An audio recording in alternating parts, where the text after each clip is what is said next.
Every time I get ready for the World Masters tournament, I feel like my body's gonna fall apart. You know what? Sometimes it kind of does, but just a little bit, not a lot. Mostly what happens though is the jiu-jitsu, she gets better, that's for sure.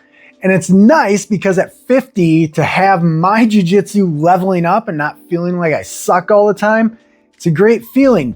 But that process, and that's what we're talking about today, what I've gotten out of this so far, it kind of sucks because when you get that renewed sense of focus, something that happens, your weaknesses get a little exposed, or at least for me, quite a bit.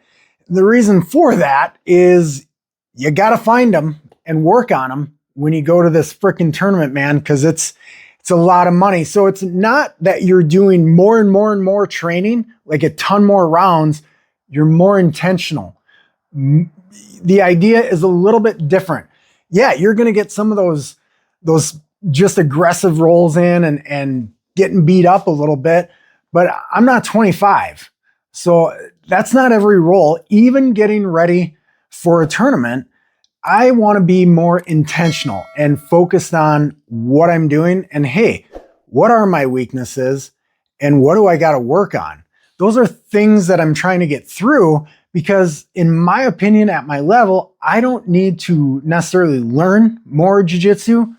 I need to get better at what I'm doing. And that, man, getting that jiu-jitsu sharp, refining all those little details, the o pulo de gato, which is the cat's jump, which in Portuguese, that phrase is the detail. But when I think about it, I got a lot of athletic miles on me. You know, I was a hockey guy most of my life, MMA, jiu-jitsu. I'm not just popping off the couch and showing up. I got miles on me. So this wear and tear, it's legit. And I like to push because, I don't know, I'm just programmed that way.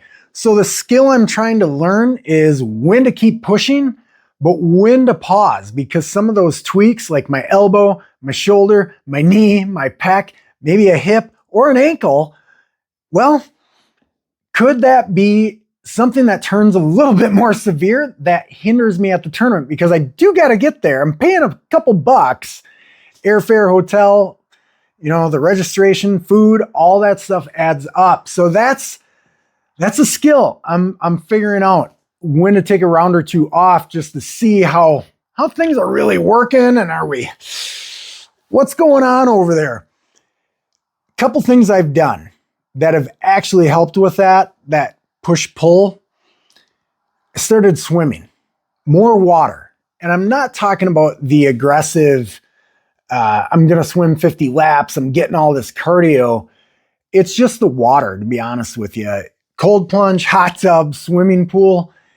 I think that getting that pressure off of my joints does more for me than anything, to be honest with you. So it's learning those things for me that have helped because I'm going to continue to get in the water. It's been that big of a benefit for me. And kettlebells. I was always the squat rack and the bench press that's behind me, always been, you know, classic weights. And the joints, they're feeling it. The kettlebell stuff that I'm learning, you get one hell of a workout and it's so much easier on me. I think I'm going to roll more with that, especially as I get older so I can stay with the weights. This renewed sense of focus that I was talking about, what I'll end on is it's really bled into all aspects of my life. Now, is it something I can do 365? No, I'm not hustle culture anymore. I'm fucking 50, bro. But a few times in the year to really dial in and try to level up, yeah, that's something I can get behind because it works for me.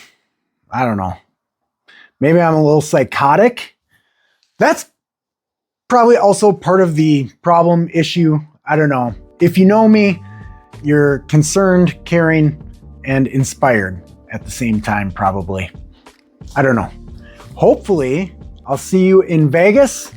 If not, I hope to see you at the next video. Like, subscribe, all the good stuff. Drop comments. What you got for me? See you at the next one.